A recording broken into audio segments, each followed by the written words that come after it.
सैनिक कॉलनी जलकुंभ आणि pumping station कार्यान्वित, पाणीपुरवठा व्यवस्था बळकट। नागरिकांना दर एक दिवसाआड नियमित आणि मुबलक पाणीपुरवठा उपलब्ध करून देण्याचे आमचे प्रयत्न सातत्याने सुरू आहेत। याच बळ देणारे प्रयत्नांना आणखी एक पाऊल महत्त्वपूर्ण आज पडले आहे, असे प्रतिपादन आमदार अनुप अग्रवाल यांनी केले। अमृत 2 योजनेअंतर्गत सैनिक कॉलनीतील 3.75 लक्ष लिटर क्षमतेच्या जलकुंभचे लोकार्पण समारंभात बोलत होते। महापालिकेकडून येथील जलकुंभ उभारलेला होता, मात्र केवळ पंपिंग स्टेशन नसल्यामुळे त्याचा पूर्णक्षम उपयोग होत नव्हता। पर्यायाने नागरिकांना पाणीटंचाईचा सामना करावा लागत होता। या पंपिंग स्टेशनच्या उभारणीसाठी प्रशासनाकडे लोकप्रतिनिधींनी सातत्याने पाठपुरावा केला। अखेर प्रशासकीय मंजुरी मिळून पंपिंग स्टेशनचे काम पूर्ण झाले आणि आज हा महत्त्वपूर्ण प्रकल्प नागरिकांच्या सेवेत दाखल झाला। त्यामुळे आता टेकडी परिसरातील वितरण व्यवस्था अधिक बळकट झाली असून त्यामुळे प्रभाग क्रमांक 1 व 7 नगावबारी परिसर, कदमबांडे नगर व सैनिक कॉलनी, एकवीरा पार्क आणि केसर पार्क, झेंडा चौकापर्यंतच्या सर्व कॉलनीतील पाणी प्रश्न सुटणार आहे। या लोकार्पण सोहळ्याला महापौर मायदेवी परदेशी, आयुक्त नितीन कापडणीस, उपमहापौर ज्योत्स्ना पाटील, स्थायी समिती सभापती लताबाई पोतदार, महिला व बालकल्याण सभापती उज्ज्वला ठाकरे, महादेव परदेशी, नगरसेवक सुभाष जगताप, नगरसेवक ललित माळी, नगरसेविका योगिता कुटे, उज्ज्वला भोसले, नगरसेविका निशा महाजन, नगरसेविका चित्रलेखा परदेशी, नगरसेविका प्रभावती शिंदे, रणजितराजे भोसले, अमोल मराठे, अमोल सूर्यवंशी, धीरज जगताप, हरीश माळी, अभियंता चंद्रकांत ओरले, पाणीपुरवठाचे अधिकारी नवनीत सोनवणे यांच्यासह महानगरपालिकेचे अधिकारी, कर्मचारी व परिसरातील नागरिक मोठ्या संख्येने उपस्थित होते। सैनिक कॉलनी पंपिंग स्टेशन या ठिकाणी पाण्याच्या टाकीचं उद्घाटनाच्या प्रसंगी या शहराला एक दिवसाआड पाणी द्यायचा मानस घेतलेला आहे।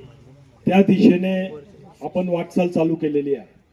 अक्कलपाड्यावरनं आपण धुळ्यात पाणी आणलेलं आहे, परंतु पाणी आलं तर त्याला साठवायला टाक्या नव्हत्या आपल्याकडे। या गेल्या 3 वर्षात आपण भरपूर टाक्या बांधल्या आणि अजून नवीन 11 टाक्यांचं आपलं काम चालू आहे। 2 दिवसात नगावबारी पासून म्हणजे या भागापासून तर स्टेडियम पर्यंत आता आपण एक दिवसाआड पाणी द्यायचं त्या ठिकाणी चालू करणार आहोत। 2 राज्यांची बॉर्डर आहे, गुजरात आणि MP। सर्वात जास्त नॅशनल हायवे आपल्या शहरातून जातात, परंतु आपलं शहर कायम मागे राहिलेलं।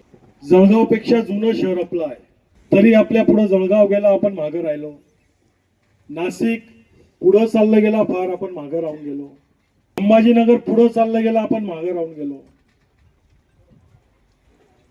अतिशय मोठा असा आपला जिल्हा होता, धुळे नंदुरबार एक होता, परंतु नंदुरबार वेगळा झाला, आपला जिल्हा 5 तालुक्याचा राहून गेला। या सर्व गोष्टी जे जुने लोक होते त्यांची काम करायची इच्छा शक्ती, तो जो अभाव या ठिकाणी होता, त्याच्यामुळं आज आपल्याला इतके त्रास या शहराला भोगावे लागत आहेत। अतिक्रमण तोडायचा प्रयत्न केला तर त्याला विरोध करायचा। कुठलंही चांगलं एखादं काम 3 लाख 3.25 लाख लिटरची ही टाकी या ठिकाणी आपण बांधतो। खाली पाईपलाईन असते, नळ कनेक्शन असतात, ते तुटणारच आहे।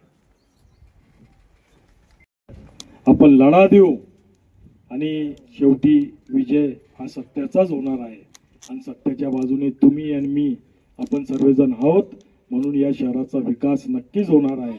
आणि आता एक दिवसाआड पाणी द्यायचं, आम्ही लवकरच 2 दिवसात हा पूर्ण भाग एक दिवसाआड पाणी देण्यासाठी कटिबद्ध आहोत आणि ते आम्ही चालू करत आहोत।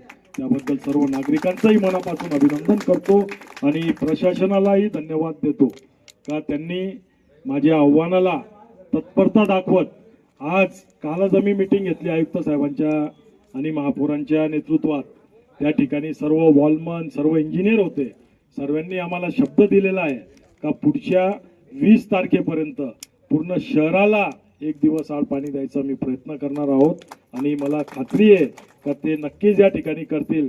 त्याचं फलित म्हणून आजच त्यांनी या पाणीच्या टाकीचं उद्घाटन त्या ठिकाणी ठेवलं, त्याबद्दल त्यांचंही मनापासून आभार व्यक्त करतो।